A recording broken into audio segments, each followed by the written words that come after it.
My name is Rachel. I work as a project manager at an IT company. Every morning I leave home by 7, and I don't get back until after 8 at night.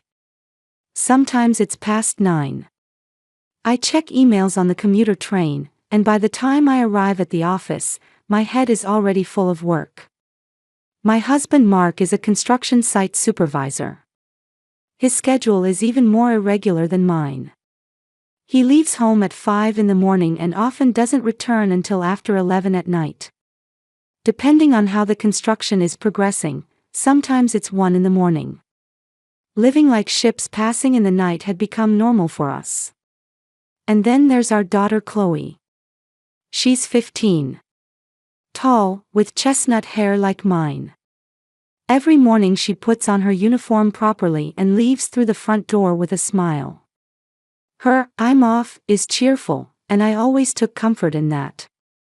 Watching her walk away to school, I never doubted she was doing well.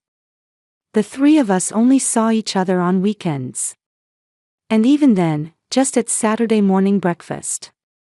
On Sundays, Mark would sleep exhausted until past noon. I'd tackle the accumulated housework, and Chloe would hole up in her room.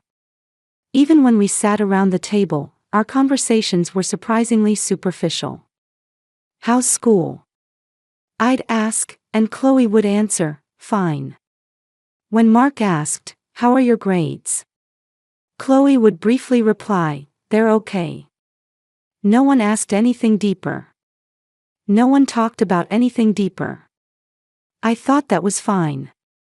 Teenagers want distance from their parents, and we were respecting Chloe's privacy. I believed that working hard was how I protected my family. My own mother was a homemaker who lived dependent on my father's income alone. I know how much she struggled when Dad got sick and couldn't work anymore.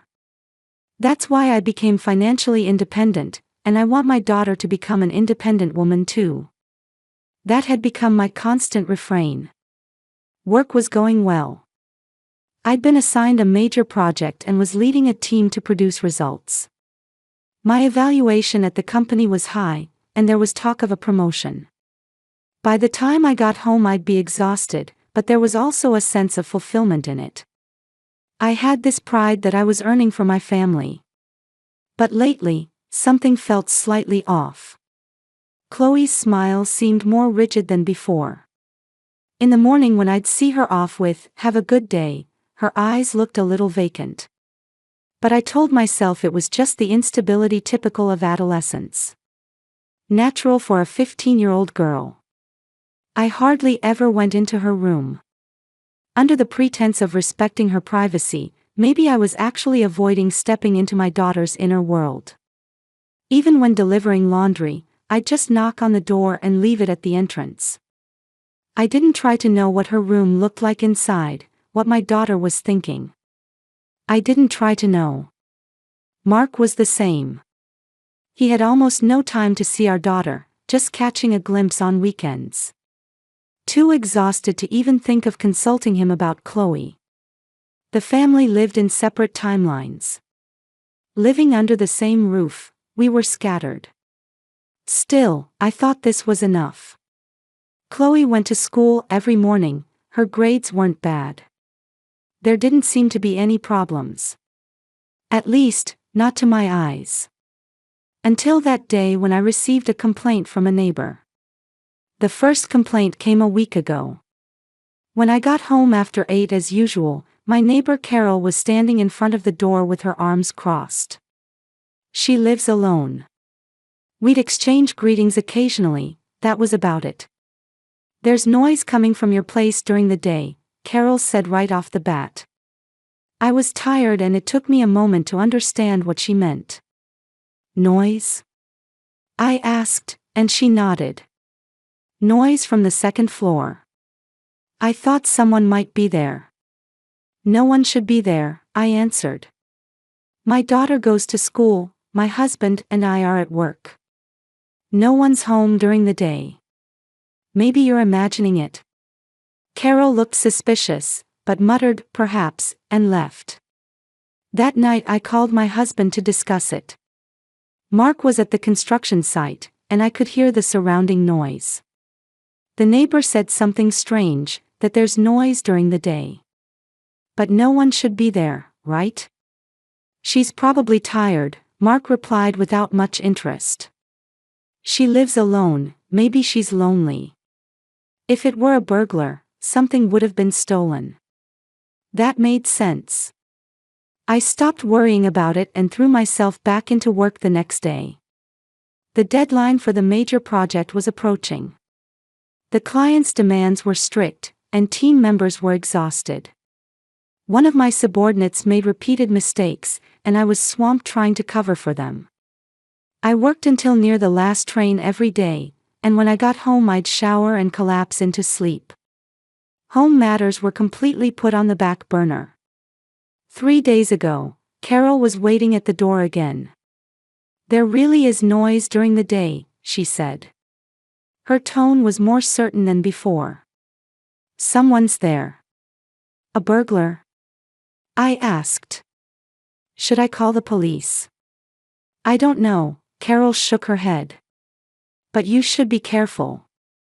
I feel like something strange is happening. I felt a little anxious. But I was busy with work, and that anxiety soon faded. There were meetings, presentation preparations, negotiations with clients. I had no time to think about home. Around that time, I didn't notice that Chloe seemed a bit strange at breakfast. Or maybe I did notice but pretended not to. Chloe's hand holding her toast was trembling slightly. But I just checked emails on my smartphone and absently said, "Do your best today." Chloe's response was always small. Yeah, a brief word. But I didn't pay attention to it. Everyone's sleepy in the morning. I'd noticed the faint dark circles under Chloe's eyes too. Are you staying up late? I'd lightly caution, and Chloe would answer, I'm fine. Make sure you sleep, I'd say, then leave the house. I didn't probe any deeper.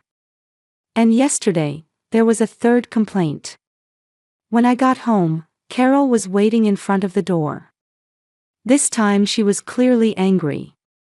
Your place is noisy during the day, she said. Her voice was loud, and I worried the neighbors might hear. No one should be there, I answered. But my confidence was wavering. I heard screaming, Carol said. Multiple times. A woman's voice. Like she was calling for help. I was speechless. Screaming, a woman's voice. That couldn't be. If you don't believe me, go check for yourself, Carol said flatly, then angrily returned to her own house. That night I sat alone in the living room. Mark hadn't come home yet. I called his cell phone repeatedly, but he didn't answer, probably at the construction site. I turned it over in my head. If it were a burglar, something would have been stolen, but there was nothing unusual in the house. A ghost? That was ridiculous. But screaming, a woman's voice. Was someone breaking in? But why? Chloe was in her room. The door was closed, and I could hear music leaking out. Everything seemed normal. I thought about knocking to check on her, but stopped. I felt disgusted with myself, like I was suspecting my daughter. But I couldn't ignore it either. If Carol came to tell me 3 times, something was really happening. I couldn't leave this alone. I decided. Tomorrow, I'd check for myself. The next morning, I got ready as usual. Put on my suit, did my makeup, grabbed my bag. Chloe was also dressed in her uniform as usual, eating breakfast. I'm leaving, I said. Have a good day, Chloe answered. The usual smile. But that smile seemed somehow forced. It was the first time I felt that way. I left the house in my car. But I didn't head to the office. Instead, I parked at a supermarket parking lot 3 blocks away. I looked at the clock. 7:15. I decided to wait 15 minutes, then return home through the back door. Without being seen by anyone. To find out the truth. I turned off the engine and stared at the clock while sitting in my seat. My heart was pounding. I didn't know what I would find. But I had to check. For my daughter's sake, for my family's sake. The clock hands moved forward. It became 7:30. I got out of the car and started walking toward home. My hand was shaking as I unlocked the back door. I felt like I was sneaking into my own house. I quietly opened the door and went inside. I entered through the back door rather than the front, just in case someone was watching from outside. The house was silent. Chloe should have already left for school. She always left at 7:30. No one should be there now. I quietly climbed the stairs. Headed for the second-floor bedroom. When I opened the door, the room looked the same as always.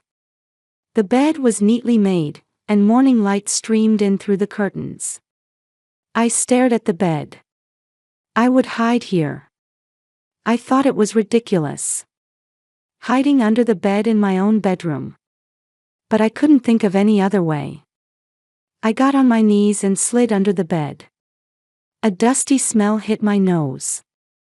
I felt a little guilty that the cleaning hadn't been thorough. The space was tighter than I expected, making it hard to move. The sound of my suit skirt scraping the floor seemed oddly loud. I lay on my side looking up at the ceiling, or rather the underside of the bed. It was suffocating. Cramped.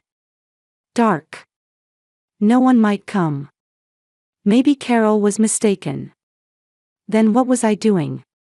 Missing work to wait under a bed for hours. How would I explain this to my boss?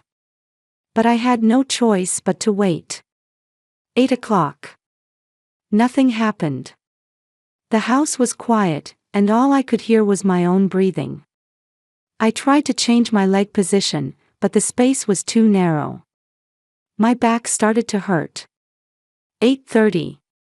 Still nothing. Maybe it was a mistake after all. But Carol had clearly said she heard screaming. Multiple times, she'd said. 9 o'clock. My feet were going numb. Could I really stay here for hours? I thought about getting out. Crawl out from under the bed, head to the office, return to my normal daily life. That's when it happened. I heard the front door open. My heart leaped. Someone had come in. It was the sound of unlocking with a key. Someone with a spare key. Not a burglar. Footsteps moved through the hallway. Then climbed the stairs. One step, then another. Slow footsteps. Not heavy. Light steps. I held my breath.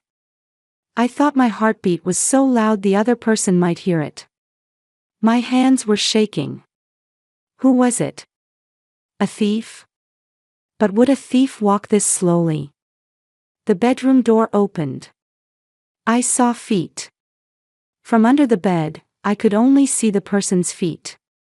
They were wearing sneakers. White sneakers. A small size. A woman. The person stood in the room for a while. What were they doing?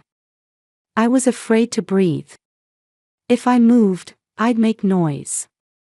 They'd find me. Eventually the feet approached the bed. Then I heard the sound of someone sitting on the bed. The mattress sank, and the underside of the bed lowered slightly. The sense of confinement increased. Silence. Then I heard sobbing. A woman was crying. Small, stifled crying. I could feel her shoulders shaking through the bed. Who was it? My head was confused. A young woman. But why here? Why in our house? The crying gradually got louder. As if she couldn't hold it in anymore.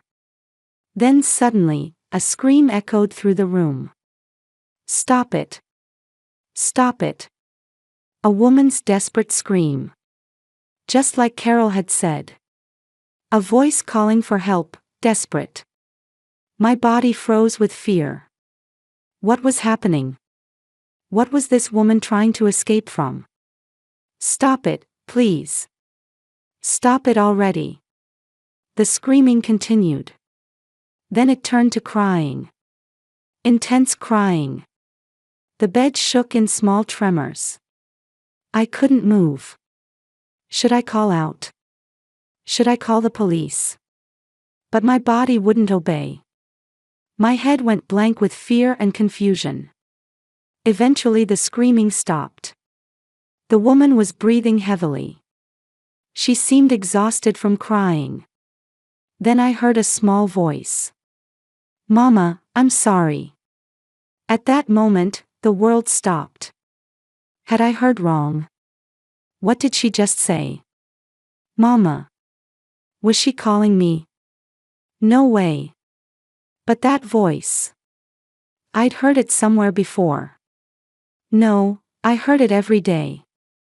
Chloe. It was my daughter's voice. My body froze. Chloe. Why was she here? School. Why wasn't she at school? Why was she here crying? Questions swirled in my head. But I couldn't make a sound. My body wouldn't move. I just lay under the bed, feeling my daughter's presence. Chloe sat on the bed for a while. I occasionally heard her sobbing. She seemed to be trying to steady her breathing. Eventually Chloe stood up. Footsteps left the room. The sound of going down the stairs. I could finally move. But my body was shaking, and I couldn't crawl out from under the bed easily. When I finally got out, my knees were weak. It took time to stand up. What was happening? My daughter should have gone to school. But she was here. Why? I left the room and quietly descended the stairs. Without making noise. One step at a time. My hand gripping the railing was damp with sweat. I could see the living room. I peeked carefully, and there was Chloe. She was sitting on the sofa. Hugging her knees, curled up small. Still wearing her uniform. When she should have gone to school. Should I call out to her? But what would I say? Why are you here? What about school? But if I asked that, how would my daughter answer? Chloe suddenly stood up. I hid behind the wall. Chloe stood in front of the living room mirror. Staring at her own face. Intently, as if confirming who she was. Then suddenly, she shouted at the mirror. I won't lose. A strong voice. A voice full of determination. But the next moment, Chloe collapsed. She fell to her knees and started crying again. I couldn't watch anymore. I entered the living room. Chloe, I called her name. Chloe turned around. Her face was a mess with tears. And the moment she saw me, the blood drained from her face. Mama, Chloe whispered. Why are you here? Her voice was trembling. What about school? Why are you home? I asked the same thing. Chloe was at a loss for words. She opened her mouth and closed it, tried to say something and swallowed her words.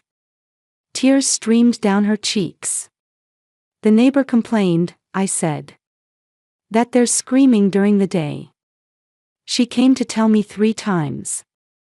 So I came to check. Chloe turned her face away. Her shoulders were trembling slightly. Sit on the sofa, I said. Chloe slowly sat on the sofa. I sat next to her. There was a little distance between us. How long have you not been going to school? I asked. I go, Chloe answered in a small voice. That's a lie, I said. You're here now. You should be in class. Chloe bit her lip. I go, she repeated. In the morning, I go to school. And then? I prompted. After a long silence, Chloe finally spoke. I go to the nurse's office, she said. And then? And then? I asked. I come back, Chloe said in a whisper. I gasped. Come back. From school. Why? Why? I asked.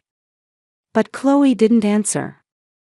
She just hugged her knees and curled up small.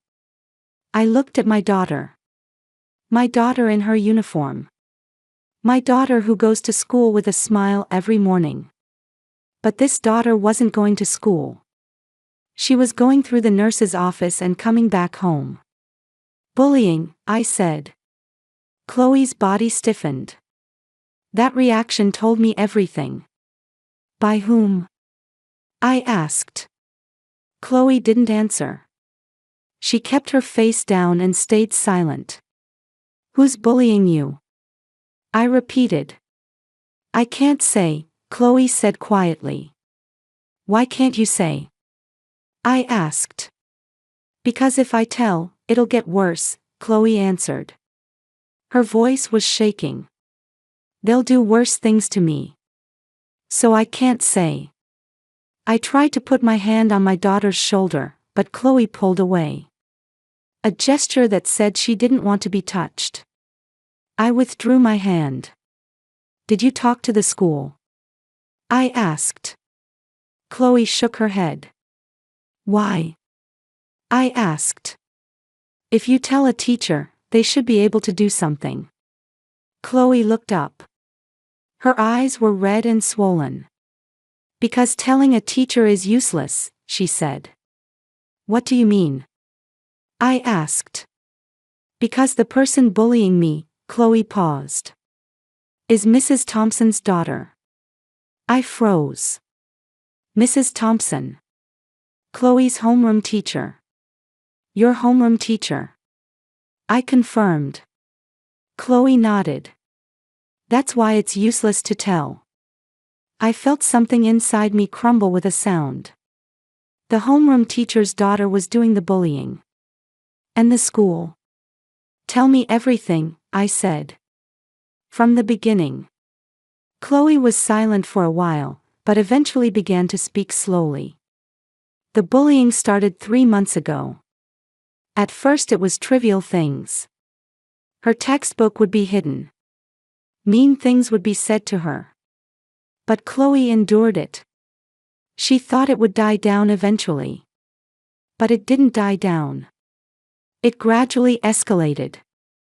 Harassing letters were put in her locker. Thumbtacks were put in her shoes. When they passed in the hallway, mean things would be whispered to her.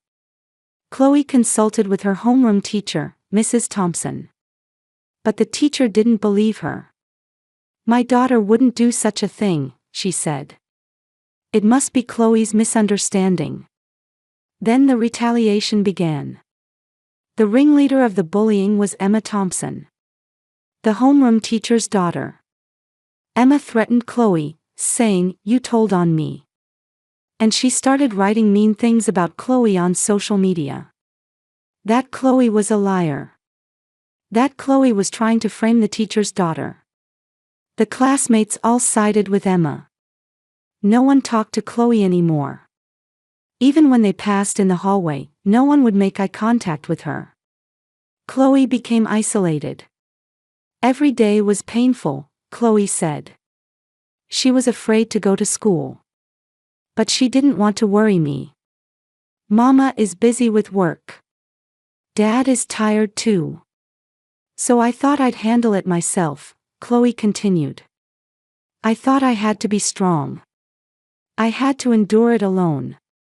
But it was too much. So every morning, I go to school. Just to be counted present.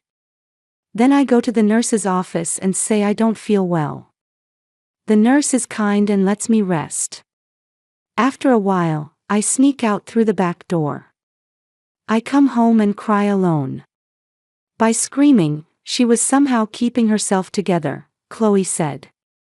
If she didn't scream, she felt like she'd fall apart. As I listened to my daughter's story, tears wouldn't stop flowing. My daughter had been suffering this much, and I hadn't noticed anything. Every morning I'd send her off with a smile. But behind that smile, my daughter was suffering this much. Why didn't you tell me? I asked. Chloe looked at me. I couldn't tell you, she said. Mama always seems so busy, always talking about work. I thought you didn't have time to listen to my problems. That's not. I was at a loss for words. Besides, Chloe continued. Mama always said, be an independent woman. Handle things yourself. So I thought I should handle it myself. But I couldn't. I collapsed from my knees. I put my hands on the floor and cried. I'm sorry, I repeated. I'm so sorry. I was wrong. I thought working hard was how I protected my family. But what was truly important was listening to the voice of the daughter in front of me. Noticing my daughter's pain. Chloe was crying too. We both cried. For a long time, we just cried. Eventually I moved closer to Chloe and embraced her. This time Chloe didn't refuse. Mother and daughter held each other and cried. I won't leave you alone anymore, I said. I'll definitely protect you. Mama will handle this. But how? Chloe asked. The teacher and the school aren't on my side. How? I looked at Chloe. I'll handle it, I repeated. I promise. I immediately took out my cell phone and called my husband. Mark answered right away. Something terrible is happening, I said. Chloe is being bullied. Come home right away. Mark's voice became tense. I understand, he said. I'll come home right now. Next I called the company. My boss answered. I'm taking time off, I said. My boss said in a surprised voice, but the project. My daughter is more important, I said clearly. I see, my boss said. Understood. Take care of your family. I hung up and looked at Chloe. My daughter was staring at me. In her eyes, just a little bit, a light of hope had returned. It's okay, I said. Mama and Dad will protect you. You don't have to fight alone anymore. Chloe nodded slightly. And for the first time, she showed a real smile. The next day, I went to the school. Mark also took time off work and came with me. At the meeting in the principal's office, the principal and homeroom teacher Mrs. Thompson were present, and Mrs. Thompson, who was also Emma's mother, was there. Do you have evidence? Mrs. Thompson said in a cold voice. My daughter's testimony, I answered. Mrs. Thompson laughed through her nose. My daughter denies it. Isn't it your daughter's misunderstanding? The principal was also hesitant. He suggested we observe the situation a bit more. That we should handle it carefully. I looked at both of them and said, then I'll file a report with the police. The principal's expression changed. And, I continued. I'll also contact the local newspaper. The headline will read, School Covers Up Bullying by Teacher's Daughter. Mrs. Thompson stood up. Is that a threat? It's not a threat, I answered calmly. I'm just making the facts public. And I'll also formally report to the Board of Education. The principal and Mrs. Thompson looked at each other. Mark nodded beside me. We were serious. After that, the school hastily began an investigation. When they interviewed other students, multiple testimonies about Emma's bullying came out. Social media posts were also submitted as evidence. 2 weeks later, Emma transferred to another school. Mrs. Thompson was also transferred to another school. The school established a new anti-bullying team and began working on preventing recurrence. Chloe started counseling. She had time to talk with a specialist once a week. It didn't solve everything immediately, but little by little her heart was healing. In her new class, Chloe made friends. At first she was cautious, but she met kind kids. She wasn't completely back to normal yet, but Chloe's smile returned. A real smile. I changed too. I reduced my work and increased working from home. Every morning I eat breakfast with Chloe. I stopped rushing out of the house. I made time to talk with my daughter. Every night I made sure to listen to Chloe's stories. What happened at school, about her friends, trivial things. Stories I would have half listened to before, I now listened to seriously. I realized there were things more important than work. Mark changed too.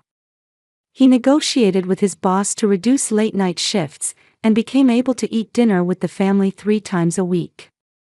He consciously made time with Chloe. On days off we started going out as a family of 3. One day I ran into my neighbor Carol. "I'm glad your daughter is doing better," she said. "Thank you," I answered. "If you hadn't told me, I might never have noticed." Carol smiled. "I thought I might be meddling, but I'm glad I said something." "You're a lifesaver," I said from my heart. 3 months passed. One Saturday afternoon, the 3 of us were in the living room. Chloe was talking about school. About her new friends, about a fun class. We were listening with smiles. "Hey," Chloe said. "Why don't we all go on a picnic next weekend?" "That sounds nice," I answered. "I'll make sandwiches," Mark said. Chloe showed a truly happy smile. Seeing that smile, I thought. I believed that working hard was how I protected my family. But what was truly important was listening to the voices of the family in front of me. Noticing each other's pain and supporting each other. That's what a real family is. Outside the window, spring sunlight was pouring down. Chloe's laughter echoed through the living room. Mark was laughing too. I was laughing too. Finally, I felt like we'd become a real family.